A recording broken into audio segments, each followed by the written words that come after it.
Yang kedua, sesungguhnya roh, jiwa dan semangat tauhid yang melekat dalam diri anak pada puncaknya akan melahirkan satu disiplin murni yang tumbuh dari dalam dirinya sendiri, di mana si anak dalam kehidupannya merasakan dimanapun dia berada, kemanapun dia pergi, ia selalu merasakan kehadiran Allah dekat dalam hidupnya.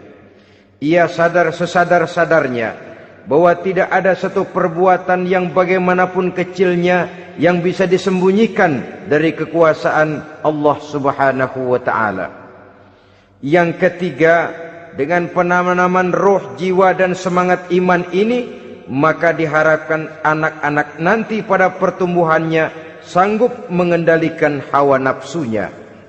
Dengan kata lain, bahwa penanaman jiwa tauhid, penanaman roh dan semangat keimanan ini merupakan kondisi dasar yang harus dilakukan sebelum yang lain-lainnya. Kemudian pendidikan kedua yang diberikan oleh Al-Quran melalui contoh dan model dengan Luqmanul Hakim ini, setelah menanamkan tauhid, ditanamkanlah kepada si anak ini rasa hormat kepada orang tuanya. Wa wassaynal insana biwalidayhi, dan kami wasiatkan kepada manusia untuk berbakti kepada ibu bapaknya. Hamalathu ummuhu wahnan ala wahnin, karena ibunya telah mengandungnya dengan kepayahan di atas kepayahan. Maksudnya dengan kepayahan dan kelelahan yang berlipat ganda.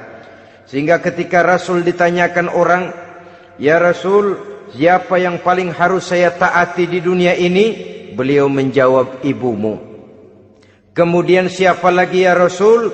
"Ibumu." Setelah itu, "Siapa lagi ya Rasul?" "Ibumu." Dan kemudian, "Siapa ya Rasul?" "Bapakmu." Ibu, ibu, ibu, bapak.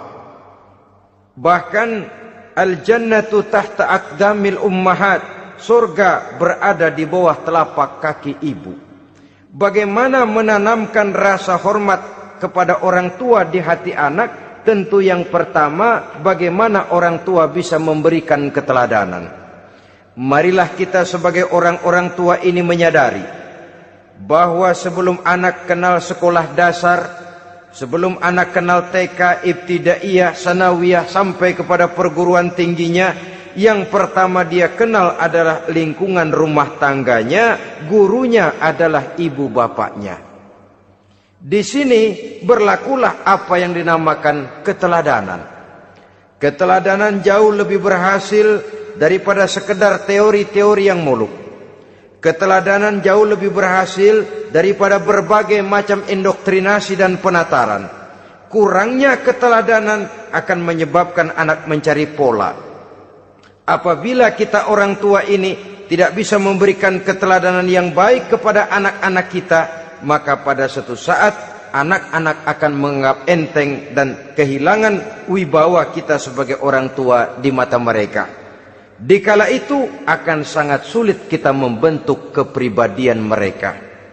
Bukankah di zaman sekarang ini kita banyak mengalami krisis wibawa, krisis figur?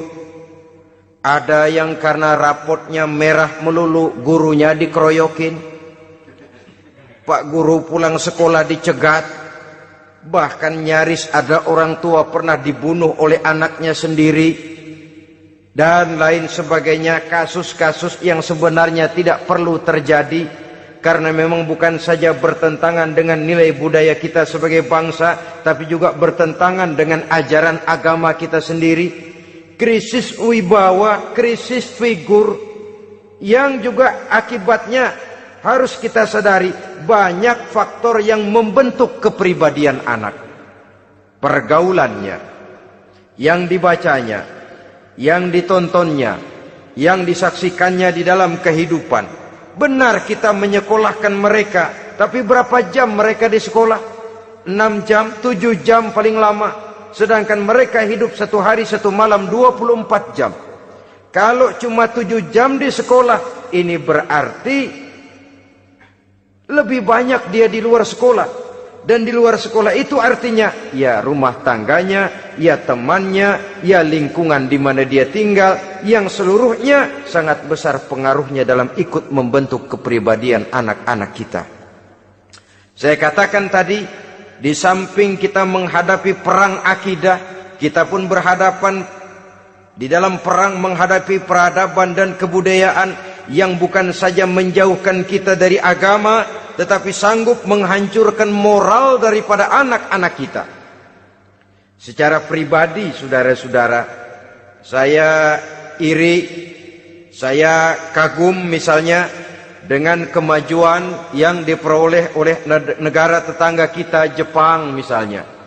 Padahal tahun 45 ia pun hancur lebur oleh meledaknya atom di Hiroshima dan Nagasaki. Tapi bagai satu tenaga raksasa kemudian Jepang bangkit menjadi satu negara superpower di Asia. Bahkan gurunya saja Amerika sekarang ini kewalahan menghadapi perang dagang dengan Jepang ini. Dan yang menarik, Jepang bisa maju dan modern dengan tetap menjadi Jepang, tanpa harus kehilangan identitasnya sebagai satu bangsa, tanpa harus kehilangan kepribadiannya sebagai satu bangsa. Sebagai negara yang sedang berkembang, kita sering latah. Kita ingin meniru Barat, tapi bukan teknologinya, westernisasinya yang kita tiru. Bukan isinya, kulitnya yang kita ambil. Akibatnya apa? Modernnya belum, orangnya sudah Barat. Bergaulnya sudah cara Barat, berumah tangganya sudah cara Barat, berpakaiannya sudah cara Barat, mendidik anaknya sudah cara Barat. Di mana ketemu orang tua cukup hello daddy. Kulitnya kita ambil, sementara isinya kita campakkan. Ironi dan menyedihkan. Padahal kita sesungguhnya bisa maju dan modern, bisa mengejar segala ketinggalan dan keterbelakangan kita dengan tetap menjaga nilai-nilai luhur budaya kita sebagai satu bangsa, mengambil isinya dan kalau memang tidak perlu lalu mencampakkan kulitnya.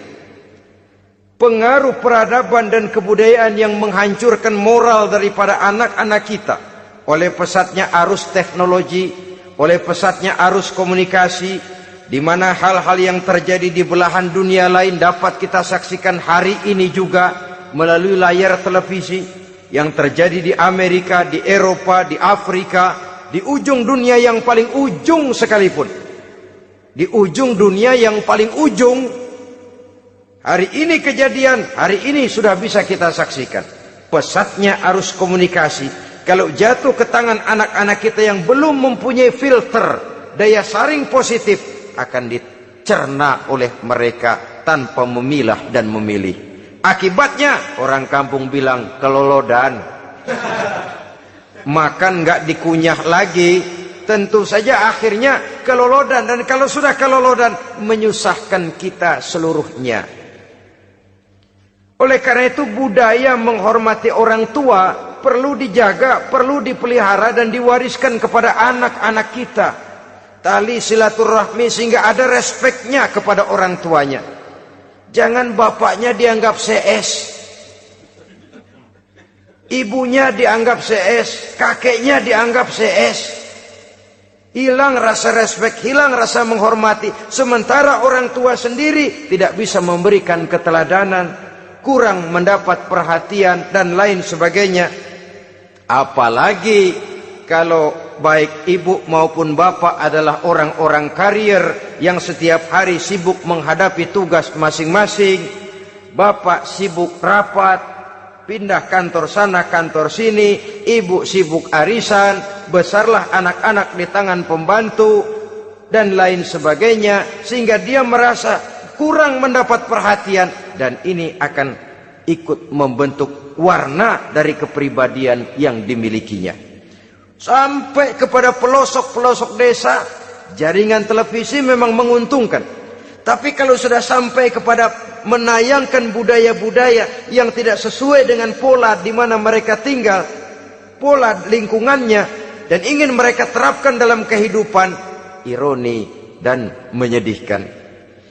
Maka sering dikatakan, jikalau ABRI masuk desa, rakyat beruntung. Jikalau listrik masuk desa, rumah jadi terang. Jikalau koran masuk desa, rakyat jadi cerdas. Jikalau hakim masuk desa, rakyat lalu sadar hukum. Tapi jikalau maksiat dan munkarat masuk desa, minuman keras masuk desa, judi masuk desa, pelacuran masuk desa, rakyat tentu kiamat. Dan kita harus punya budaya untuk memilah dan memilih, mempunyai filter untuk jadi daya saring positif.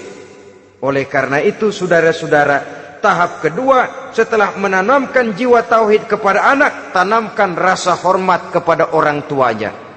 Orang tua itu ibu bapaknya, orang tua itu guru-gurunya yang mengajarkan dia, atau yang dianggap tua yang lebih senior dari dia.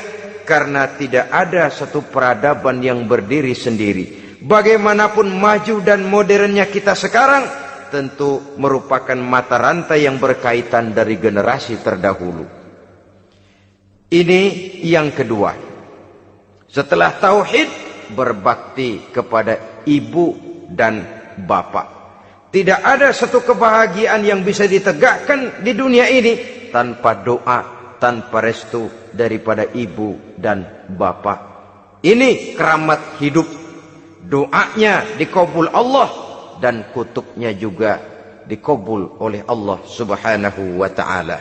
Jadi mendidik anak setelah menanamkan jiwa tauhid, menanamkan rasa hormat dan taat berbakti kepada ibu bapaknya. Itu yang kedua.